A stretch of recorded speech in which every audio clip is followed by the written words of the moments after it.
जयराम महतो पर बीजेपी डोरा डाल रही है या जयराम बीजेपी चाहती है कि जयराम महतो एनडीए के फोल्डर में आकर चुनाव लड़े, सुदेश महतो को उस तरीके का भाव नहीं दिया जा रहा, तो क्या आपको लगता है कि अगर ऐसी स्थिति परिस्थिति बनेगी तो आप लोग का क्या स्टैंड रहेगा? ये राजनीति है, किसी भी संभावना से कोई इनकार नहीं कर सकता है। महतो जी की राजनीति और ये जो नए लड़कों की राजनीति है उसकी कोई कंपैरिजन नहीं है ना। सुदेश महतो जी की राजनीति में एक डेप्थ है, एक गहराई है, तो रीलबाजी में थोड़ा कम है। रील की पॉलिटिक्स में हम लोग कम है, रियल पॉलिटिक्स में ज़्यादा है। हमारी ताकत रहेगी तो 81 सीटों पर भी लड़ सकते हैं। तो आजसू अपनी ताकत पर काम कर रहा है। 2029 में आजसू पार्टी कमबैक कर रही है, हम लोग वापस आ रहे हैं। हमारे साथ हैं आजसू पार्टी के केंद्रीय महासचिव संजय मेहता, युवा चेहरा, झारखंड के युवा चेहराओं में एक हैं और आजसू पार्टी के एक तरीके से कहा जाए तो अभी थिंक टैंक माने जाते हैं। ये राज्यसभा चुनाव संजय मेहता जी, जो जिस तरीके से चुनाव परिणाम आया, एनडीए तो एक था, ये तो चुनाव परिणाम ने बताया एक तरीके से, लेकिन महागठबंधन में कई जगह गांठ दिखी। इस चुनाव परिणाम के बाद आप झारखंड की राजनीति में क्या बदला हुआ संकेत नज़र आपको आता है कि क्या आया? देखिए, अगर नैतिकता के आधार पर कहेंगे तो यही ना कह सकते हैं कि सरकार का जो अपना आंतरिक स्ट्रेंथ है, जो कहते हैं कि इंटैक्ट होना, अगर आपके अपने ही लोग एकजुट नहीं हैं तो ये तो एक बड़ा सवालिया निशान खड़ा करता है लोकतांत्रिक व्यवस्था में। और सुप्रियो दादा का वो बयान कि हमारे नेता अब सिर्फ 50 विधायकों के ही नेता हैं, 56 विधायकों के नहीं हैं, तो ये अपने आप में बहुत कुछ सब कुछ स्पष्ट करता है। जब सुप्रियो दादा ऐसा कहते हैं, जब आपकी पार्टी के ही लोग कहते हैं, तो निश्चित तौर पर ये चिंतन का सवाल है और सरकार को इस पर आत्ममंथन करना चाहिए कि वो अपना विश्वास क्यों खो रहे हैं अपने ही विधायकों का। लेकिन इसमें एक बात जो कभी मीडिया में उस तरीके से उस पर सवाल नहीं खड़ा हुआ कि एनडीए के भी 2 विधायकों ने के भी वोट रद्द किए गए जी, तो आखिर उनको भी माना जाएगा, जो कि उनको इस तरीके से माना जाएगा जैसे गठबंधन को माना गया कि गठबंधन के 6 विधायकों ने जो है वो क्रॉस वोटिंग की और 1 विधायकों का वोट जो है वो निरस्त हुआ। तो एनडीए में भी कहीं ना कहीं इस मामले में गांठ दिखी कि एनडीए में भी हल्का सा छेद जो है, कम से कम नाथवानी के रहने के बावजूद जो है एक हल्का सा छेद हो गया। नहीं, देखिए, वोट का रद्द होना तो वो एक तकनीकी पहलू है, टेक्निकल पहलू है, लेकिन हमारा कहना है कि जब जहाँ पर स्पष्ट हो रहा है, जब परिणाम के दृष्टिकोण से आप हम और आप अगर देखते हैं, तो परिणाम के दृष्टिकोण से अगर आप देखेंगे तो आपको ये दिखाई पड़ेगा कि जो लोग ये कह रहे थे कि हमने जनता का इतना बड़ा समर्थन प्राप्त किया है, वो अपने ही विधायकों का विश्वास खो गए। ये एक बहुत बड़ा सवाल खड़ा करता है। आप लोग मतलब आजसू पार्टी का जो स्टैंड था वो कई बार ऐसा लगता है कि आजसू एक बीजेपी के रबर स्टैम्प की तरह है कि बीजेपी ने जो डिसीजन लिया उस पर आप लोग अमल करते हैं। आपका अपना कोई डिसीजन इस तरीके से क्यों नहीं आया इस मामले में? क्योंकि आपकी पार्टी स्थानीयता की बात खास तौर पे करती है और झारखंड की जो 3 क्षेत्रीय पार्टी है, खास तौर पे आपकी पार्टी है, झारखंड मुक्ति मोर्चा है और जेएलकेएम है, तीनों स्थानीयता की बात करती है, लेकिन जब नाथवानी जैसे या कोई इस तरीके को कोई आते हैं तो आपके मुद्दे कहीं ना कहीं पीछे छूट जाते हैं। बहुत अच्छा सवाल है और इस सवाल को हमारे केंद्रीय अध्यक्ष जिसे बोकारो में भी मीडिया के साथियों ने पूछा था। तो पहला सवाल तो आपने कहा, तो रबर स्टैम्प पर हम आते हैं। पहली बात तो आजसू की अपनी आइडेंटिटी है, आजसू आंदोलन से उपजी हुई पार्टी है और एक लंबा आंदोलन का इतिहास रहा है। और झारखंड में अगर आजसू है तभी कोई लोग यहाँ पर पॉलिटिक्स कर पा रहे हैं। झारखंड बनता ही नहीं तो पॉलिटिक्स झारखंड में लोग कैसे करते हैं? तो हम लोगों ने तो झारखंड बनाया है। दूसरी बात कि हम चूँकि एक एनडीए के सहयोगी फोल्डर में हैं और हमें उनके निर्णय के साथ एक तरीके से कह सकते हैं कि उस पर मुहर लगाना था। जब हमारे अध्यक्ष जी ने कहा, केंद्रीय अध्यक्ष जी ने, कि जब आजसू के पास ये निर्णायक क्षमता आ जाएगी कि कैंडिडेट हम डिसाइड करेंगे, तब इस बात की गारंटी हमारे केंद्रीय अध्यक्ष जी ने दिया कि हम खतियानी और झारखंडी प्रत्याशी देंगे। मतलब जब तक आजसू के पास वो संख्या नहीं होगी तब तक ये मुद्दा पीछे रहेगा? नहीं, चूँकि हमारे पास संख्या है नहीं, अगर हम किसी को कैंडिडेट बनाएंगे भी तो हम तो उनको जिता नहीं पाएंगे। तो और फिर वो हम तो कह सकते हैं कि नैतिकता से समझौता करना पड़ेगा, आपको कुछ दूसरा रास्ता अपनाना पड़ेगा। तो उस तरह की चीज़ों को आजसू बहुत ज़्यादा बढ़ावा देना नहीं चाहता। इसलिए हम लोगों ने ये निर्णय लिया कि एनडीए का जो फैसला है उसके साथ जाना है। लेकिन इन फ्यूचर अगर ऐसी संभावना बनेगी कि हम निर्णय लेने में पहली पंक्ति पर रहेंगे और हम कैंडिडेट डिसाइड करेंगे, तो आजसू ये जरूर करके दिखाएगा। तो आपने मतलब नाथवानी के आगे आप लोग बैद्यनाथ राम और जो प्रणव झा थे दोनों को अपने पीछे ढकेल दिया। नहीं, हमारा कहना है कि वो एनडीए के समर्थित प्रत्याशी थे ना, वो निर्दलीय प्रत्याशी थे, एनडीए ने उनको अच्छा, समर्थन दिया था। बैद्यनाथ राम को जिस तरीके से झारखंड मुक्ति मोर्चा लेके आई, एक दलित चेहरे के रूप में उनको प्रेजेंट कर रही है, उसको आजसू पार्टी किस तरीके से देखती है, आप किस तरीके से देखती है, उससे आपको क्या लगता है कि क्या बदलाव आएगा?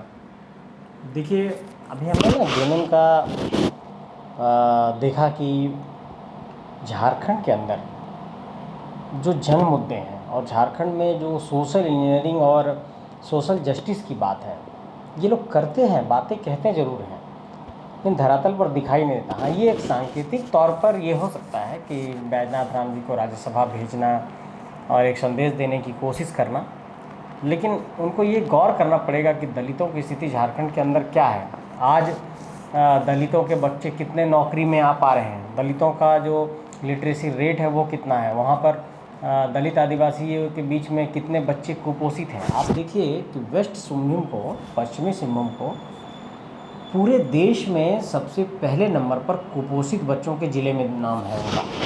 अब आप सोचिए कि कुपोषण में पूरे देश में पश्चिमी सिंहभूम का पहले नंबर पर रहना और वहाँ पर हो आदिवासी के बच्चे हैं, तो इन सब आंकड़ों पर भी गौर करना पड़ेगा आपको। तो सिर्फ ये सांकेतिक तौर पर आप कह सकते हैं आई वॉश के लिए बढ़िया है कि हम दलित को आगे बढ़ा रहे हैं, राज्यसभा बना रहे हैं, ये आई वॉश हो सकता है, लेकिन इससे दलितों को अधिकार मिल जाएगा ऐसा नहीं है। इसमें तो हम उसको इस तरीके से देख रहे हैं कि आज जो है वो जेएमएम आदिवासी के साथ अपने साथ जो है वो दलित को भी इंटैक्ट करना चाह रही है।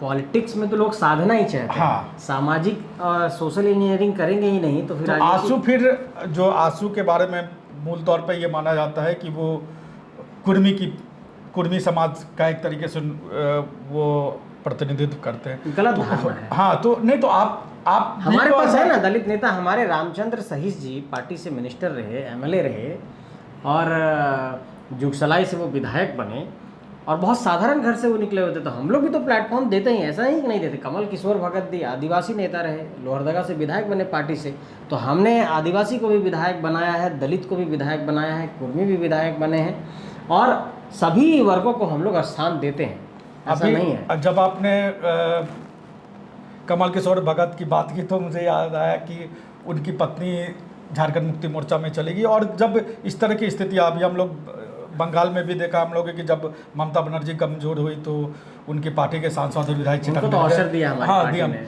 लेकिन हाँ, आपने दिया, लेकिन आजसू पार्टी भी अपने आप को, जो आप ममता बनर्जी के साथ देख रहे हैं आज की तारीख में, तो आप लोग को कभी ऐसा लगता है कि झारखंड में भी आप लोग के साथ भी बिल्कुल उसी तरीके की चीज़ें होने लगी, जब आप थोड़े से कमज़ोर पड़े तो आपसे लोग छिटकने लगे? देखिए, राजनीति में लोगों का आना जाना लगा रहता है, हर लोगों की अपनी पसंद है, लेकिन आप धनबाद में 22 जून को जो तस्वीर सामने आई और जिस तरीके से 20-25 हज़ार लोग सड़क पर उतरे और जिस तरीके से जनसैलाब उमड़ा, वो इस बात का संकेत है कि वो हमारा जो आक्रोश मार्च था और स्थापना दिवस, वो झारखंडी जनमानस ने देख लिया कि आजसू पार्टी की ताकत और सुदेश महतो जी की ताकत, सब लोग एक तरफ और सुदेश महतो जी एक तरफ रहेंगे। नहीं तो अब चुनाव हारने के बाद मुझे जहाँ तक लगता है कि आपकी पार्टी की या सुदेश महतो जी की पहली बार आप लोगों ने इस तरीके से कोई कार्यक्रम किया। जी। तो ये कार्यक्रम पहले क्यों नहीं किया? नहीं, हम लोगों ने किया था पिछले साल भी खेलगांव में, लेकिन वो पैमाना शायद उस तरीके का एक जो छाप हम कर सकते हैं वो नहीं था। सुदेश महतो ने, मैंने उनके भाषण को सुना तो उन्होंने ये भी कहा कि हम आगे भी इस तरीके की चीज़ करेंगे और हम अब सड़क पे होंगे। तो कैसे आप सड़क पर होंगे? क्योंकि जो हम लोगों को समझ में आता है, जो राजनीति हम लोग देखते हैं समझते हैं, उसमें ये नज़र आता है कि दो जो क्षेत्रीय पार्टियां हैं, एक जिससे आपकी प्रतिद्वंदता है राजनीतिक तौर पर जेएलके, दूसरी जेएमएम जो आपसे काफ़ी आगे चली गई। आजसू पार्टी क्यों अपने आप को धीरे धीरे मतलब हम कह सकते हैं कि वो सिक्योरिटी चली जाती है? क्यों आप लोग उस तरीके के कार्यक्रमों को और ज़्यादा नहीं करते जैसे झारखंड मुक्ति मोर्चा अभी करती है या जेएलके करती, क्यों उस तरीके से नहीं करती? यहाँ आपको लगता है कि कुछ संगठन में कुछ ये हो सकता है, ये एक धारणा होगी। लगातार अभी हम लोगों ने कार्यक्रम किए, अभी पूरे 24 जिलों में हमारी बैठक हुई है, हम लोग प्रखंड स्तर पर बैठक कर रहे हैं, हम लोगों की पंचायतों की टीम बन रही, बूथ लेवल पे हमारे एजेंट्स बन रहे हैं, जो SIR हो रहा है उसमें हमारे BLA 2 के कार्यकर्ता जाकर के SIR में अपनी सहभागिता सुनिश्चित कर रहे हैं। फिर हम लोगों ने भी आक्रोश मार्च निकाला इसके बाद हम लोगों ने खेलगांव में एक बड़ी सभा की थी। उसके बाद 27 जनवरी को हम लोगों ने धनबाद में एक केंद्रीय सभा की थी। और झारखंड के अंदर अगर आंदोलनों की आप बात करेंगे तो अभी जब स्कॉलरशिप का आंदोलन चल रहा था तो लगभग सभी जिलों में स्कॉलरशिप का हम लोगों ने आंदोलन किया। हाँ, ये हो सकता है कि हम लोग रीलबाजी में थोड़ा कम है रील की पॉलिटिक्स में हम लोग कम है, रियल पॉलिटिक्स में ज़्यादा है। तो इस कारण से हो सकता है कि ये धारणा नहीं बन पा रही होगी। हाँ, हम लोग काम जरूर कर रहे हैं। राजनीति तो परसेप्शन हाँ। का चीज़ है कि परसेप्शन आपके बारे में क्या बना, तो परसेप्शन ये बनता है या बन रहा है या बनाया गया है, जो भी इसको कह ले, कि आजसू पार्टी कहीं ना कहीं धीरे धीरे कमज़ोर हो गई, एक ऑरे में चली गई, उससे बाहर वो निकलना नहीं चाहती है। दूसरी तरफ जो आप रील की बातें करते हो तो सोशल मीडिया एक बहुत अच्छा प्लेटफॉर्म है, तो आपकी भागीदारी सोशल मीडिया पर भी उस तरीके से नहीं दिखती जैसे कि आपके 2 क्षेत्रीय पार्टियों की बात हम करते हैं उसकी भागीदारी दिखती है। देखिए, 2 चीज़ें हैं। पहली बात तो जो धारणा की बात, मैंने एक बार और आपको घाटशिला में भी उदाहरण दिया था। आप मेरा इंटरव्यू कर रहे थे चुनाव के दौरान, बाई इलेक्शन के दौरान। हाँ, एक धारणा ये बना दी गई आजसू के संदर्भ में कि आजसू छोटी पार्टी है, ये बहुत कुछ बड़ा नहीं कर सकती है।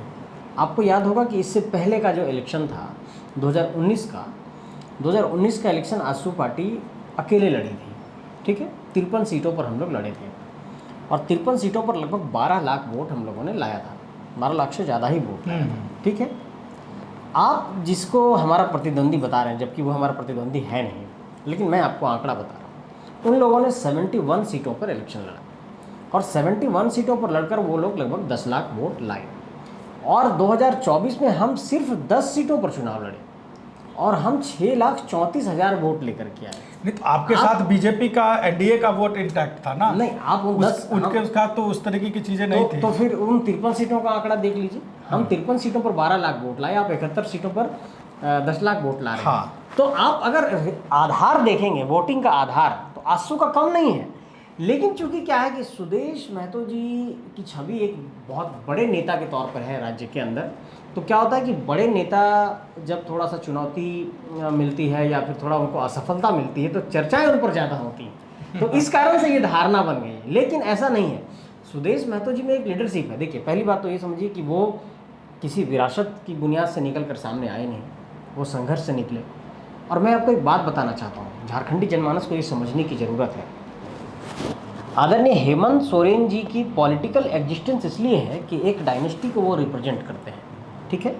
आदरणीय दिशोम गुरु जी का संघर्ष जब हुआ तो वो उसका फल मिला हेमंत सोरेन जी को। लेकिन झारखंड में एकमात्र आजसू पार्टी एक ऐसी पार्टी है जो आंदोलन से निकली हुई पार्टी है और जिसका जो नेता है वो किसी विरासत की बुनियाद से वो नहीं संभाल रहा है। 25 सालों तक किसी क्षेत्रीय दल को चलाना झारखंड के अंदर और यहाँ पर नेतृत्व को संभालना, ये कोई साधारण बात नहीं है। और सुदेश महतो जी आजसू में क्या कहते हैं, पंचायत और ग्राम के अध्यक्ष थे और आज वो पार्टी चला रहे हैं।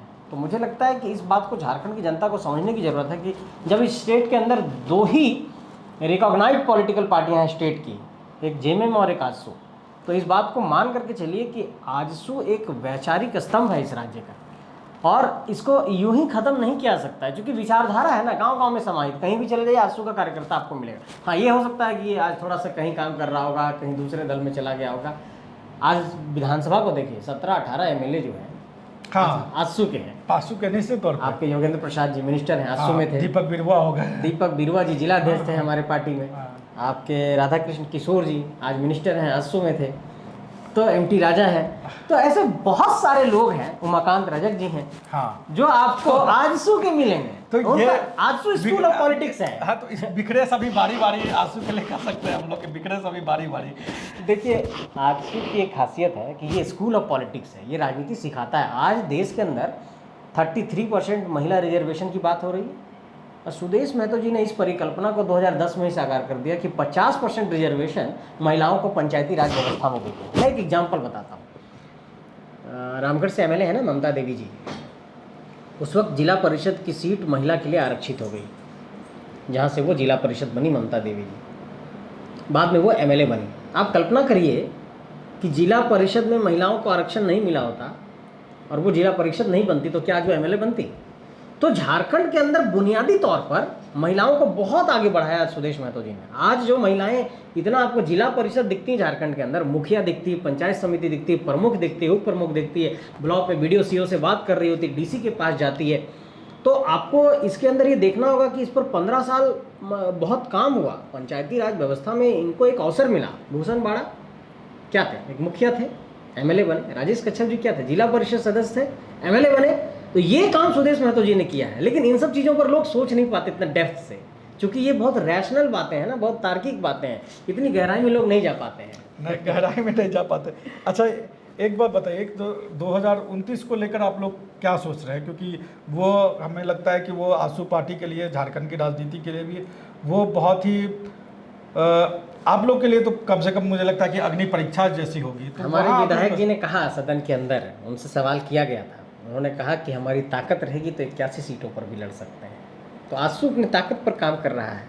कुछ बातें सोशल मीडिया में चलती हैं, इस तरह के भी कुछ चली कि जो है वो जयराम महतो पर बीजेपी डोरा डाल रही है, या बीजेपी चाहती है कि जयराम महतो एनडीए के फोल्डर में आकर चुनाव लड़े, सुदेश महतो को उस तरीके का भाव नहीं दिया जा रहा। तो क्या आपको लगता है कि अगर ऐसी स्थिति परिस्थिति बनेगी तो आप लोग का क्या स्टैंड रहेगा? आप लोग देखिए, मीडिया में और पॉलिटिकल गॉसिप में जो बातें हैं उसका एक अलग आधार होता है, या उस आधारहीन बातें भी होती है। लेकिन पिछले दिनों एक तस्वीर सामने आई, झालमुड़ी प्राइम मिनिस्टर मोदी जी खा रहे थे और बगल में सुदेश महतो जी थे, और एनडीए की बैठक हुई, उनमें सासम्मान वो सम्मिलित हुए, अपने विचारों को उन्होंने रखा।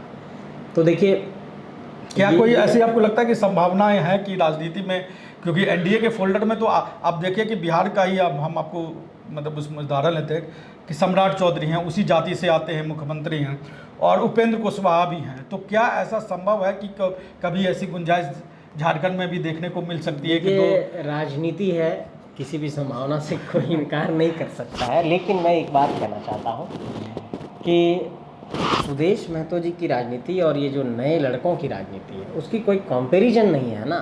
सुदेश महतो जी की राजनीति में एक डेप्थ है, एक गहराई है। पूरे 20-25 साल के राजनीतिक जीवन में उन्होंने आज तक मुझे लगता है कि कोई एक दाग नहीं है उनके राजनीतिक जीवन में। तो ये एक बात को समझना पड़ेगा कि सुदेश महतो जी से तुलनात्मक तौर पर कोई आना चाहता है तो ऐसा संभव नहीं है। हाँ ठीक है, कोई एक भविष्य में कोई पॉसिबिलिटीज बने, क्या बने, वो सब तो भविष्य के गर्भ में है।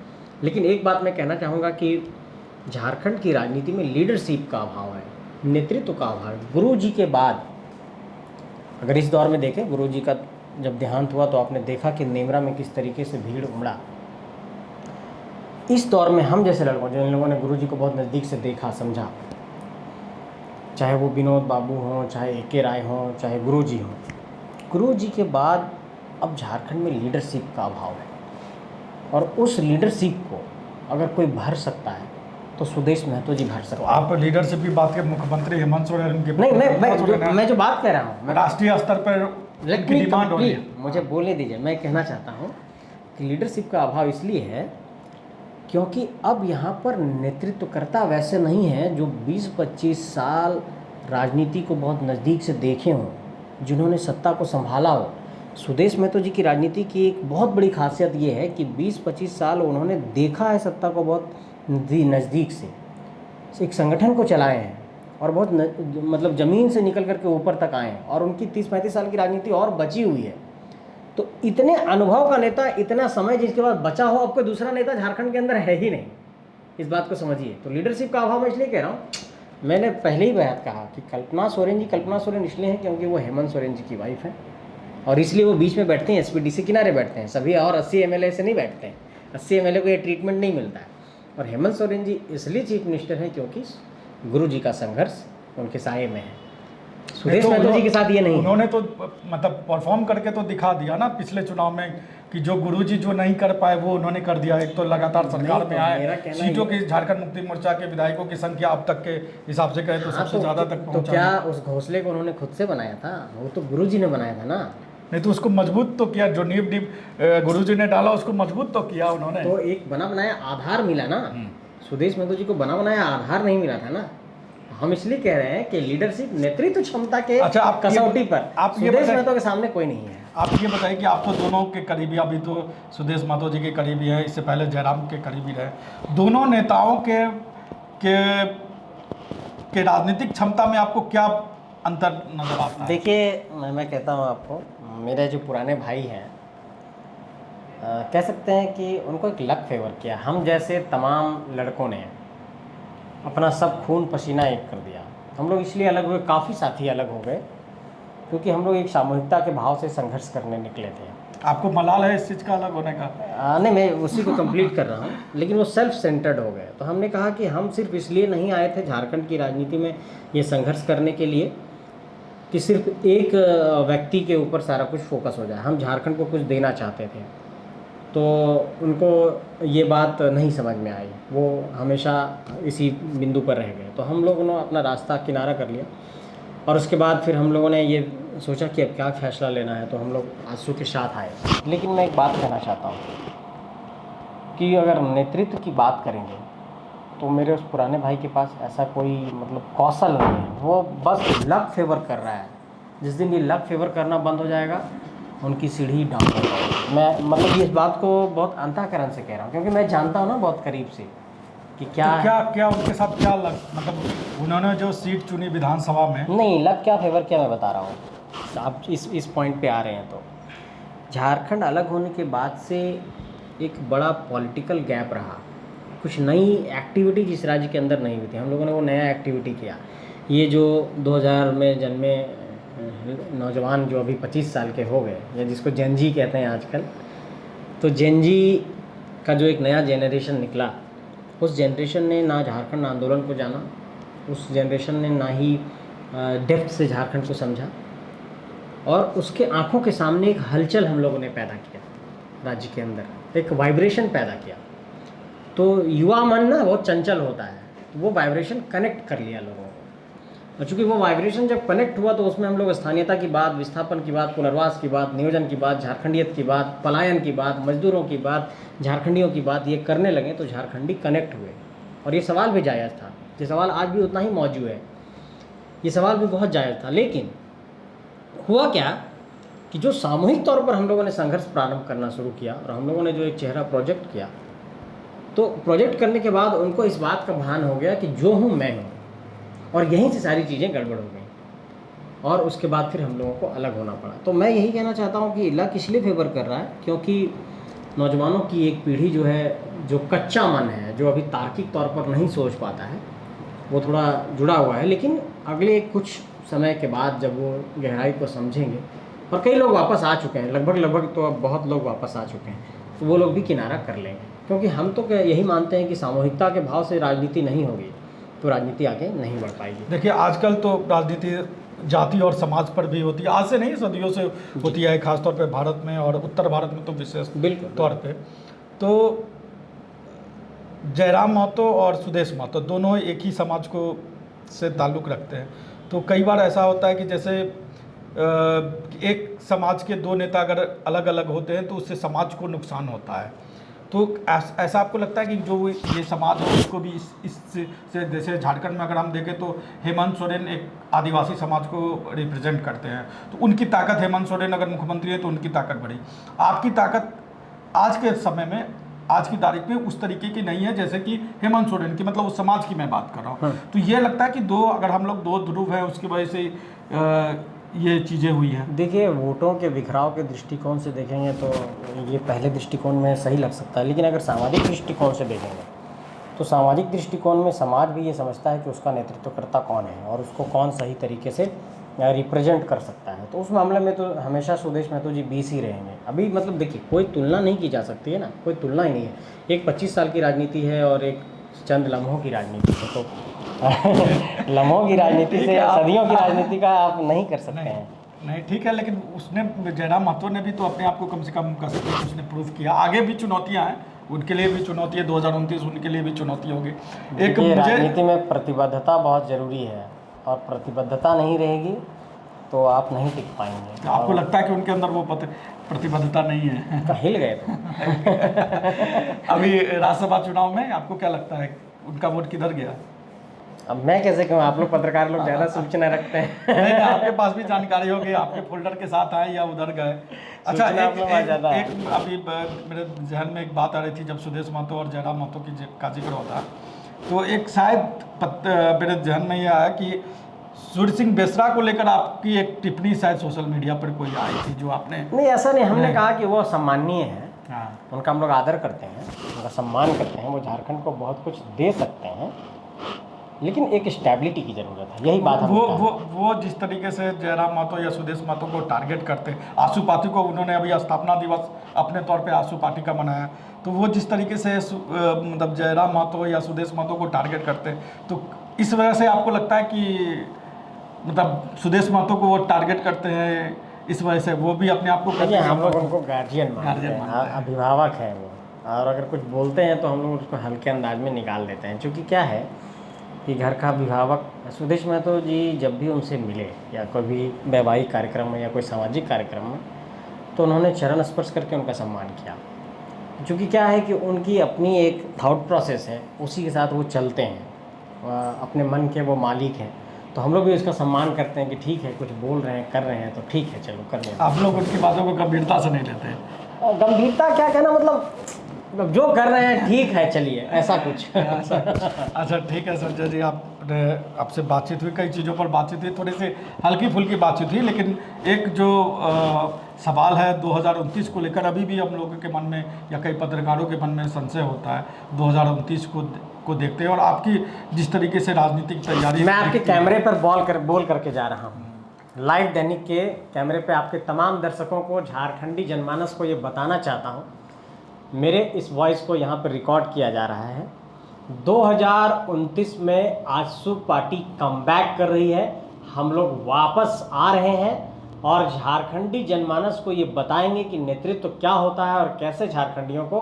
हक दिया जाता है। इस बात को आपको पूरे भरोसे के साथ कहना चाहता हूँ। बहुत ग्राउंड लेवल पे हम लोग काम कर रहे हैं और इस आत्मविश्वास के साथ इस बात को इसलिए कह रहा हूँ कि हम लोग जितने ग्राउंड लेवल पर काम कर रहे हैं, कोई पॉलिटिकल पार्टी अभी झारखंड के अंदर नहीं कर रही है। एक पॉलिटिकल पार्टी जो अभी सत्ता में है, उसका काम है नौकरशाहों को कोयला और बालू की माफियागिरी में लगा देना।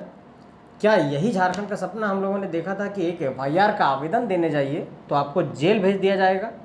आज झारखंड के अंदर हत्या, लूट, माफियागिरी, कोयला की माफियागिरी, माफियाओं के साथ नौकरशाहों का साठगांठ, नौकरशाही का बिल्कुल हाशिए पर चला जाना, लूट, हत्या, मर्डर इतना ज़्यादा बढ़ गया है कि आप कल्पना नहीं कर सकते हैं। मैं आपको लाइव दैनिक को बताना चाहता हूँ, हत्या में झारखंड सबसे पहले नंबर पर रहा 2024 में, पूरे देश में। नेशनल क्राइम रिकॉर्ड ब्यूरो का आंकड़ा है, 1472 मर्डर हो गया 2024 में सिर्फ।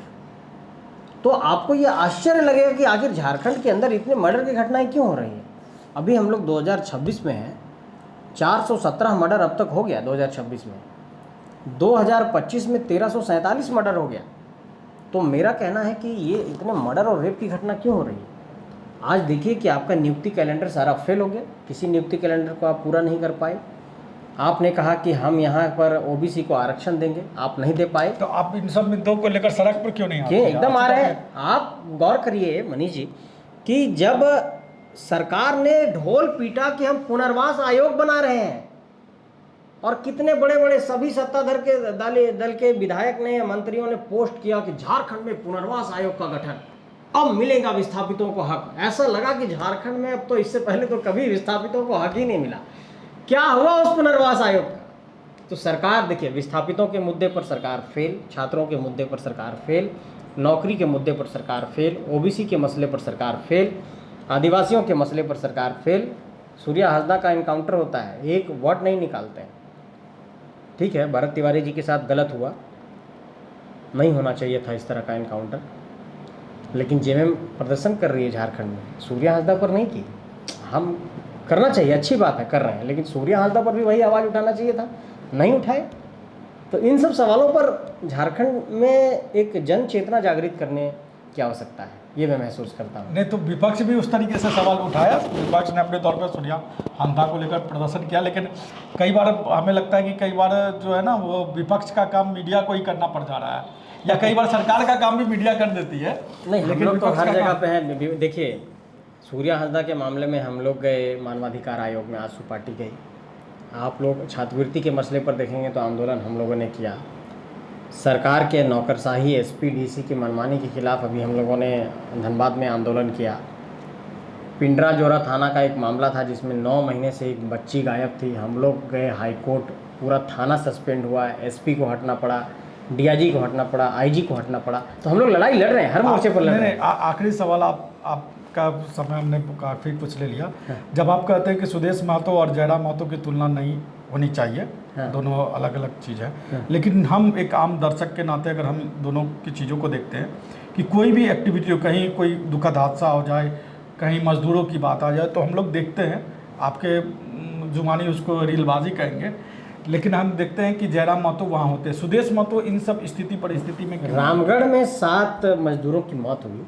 आजसू पार्टी के एक एक कार्यकर्ता लगे रहे। हम लोगों ने परिवारों को 30-30 हज़ार रुपये का मदद किया अपनी पार्टी की तरफ से, और हमारे कार्यकर्ता पार्टी के नेता लगे रहे। और एक व्यक्ति ने कहा कि मेरी गाड़ी 1.5 लाख किलोमीटर चल जाती है, रोज़ 400 किलोमीटर चलाते हैं, उसकी गाड़ी अब तक उन मजदूरों तक नहीं पहुँची है, और हमारे आजसू पार्टी के लोग वहाँ पर पहुँचे हैं। तो ऐसा नहीं, हमने हाँ एक बात हमने एक्सेप्ट किया कि हम रीलबाजी में कम हैं। हम लोग करते ज़्यादा है, दिखाते कम है। लगता है कि कम करना होगा और दिखाना ज़्यादा होगा। नहीं, आज के दौर में तो दिखाना भी बहुत जरूरी है। ठीक है, तो आप लोगों से ट्रेनिंग लेंगे मीडिया वाला से।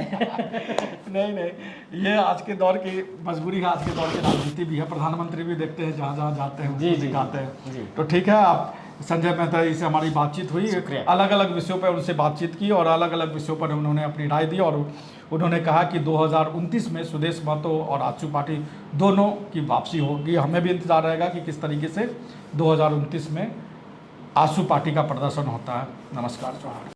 बायोम इंस्टीट्यूट नीट की तैयारी के लिए एक भरोसेमंद नाम। यहाँ अनुभवी फैकल्टी, स्मार्ट क्लासरूम और बेहतरीन टीचिंग मेथड से स्टूडेंट्स को मिलती है मजबूत तैयारी। यहाँ हर स्टूडेंट को मिलता है पर्सनल गाइडेंस और डाउट क्लियरिंग का पूरा सपोर्ट। नीट 2027 और 28 के लिए फेज 2 बैच 30 अप्रैल से शुरू हो रहा है। आज ही बायोम इंस्टीट्यूट से जुड़े और अपने डॉक्टर बनने के सपने को दे सही दिशा। बायोम इंस्टीट्यूट सिर्फ मेडिकल प्रिपरेशन का संस्थान। रॉयल इंडिया में आपका स्वागत है। भारत के सबसे विश्वसनीय सोलर मोटर पंप और एमपीपीटी कंट्रोलर निर्माता। रॉयल इंडिया का high performance movable trolley solar water pumping system प्रस्तुत है। बेहतर दक्षता के लिए डिजाइन किया गया और आसानी से ले जाने योग्य। सरकारी परियोजनाओं के लिए अनुमोदित देश भर के कॉन्ट्रैक्टर्स और एजेंसियों की पहली पसंद। एमएनआरई द्वारा अनुमोदित, उल प्रमाणित, उद्योग मानकों के अनुरूप स्वदेशी उत्पाद। सार्थक ऊर्जा समाधान के लिए हमारे साथ साझेदारी करें। आज ही संपर्क करें।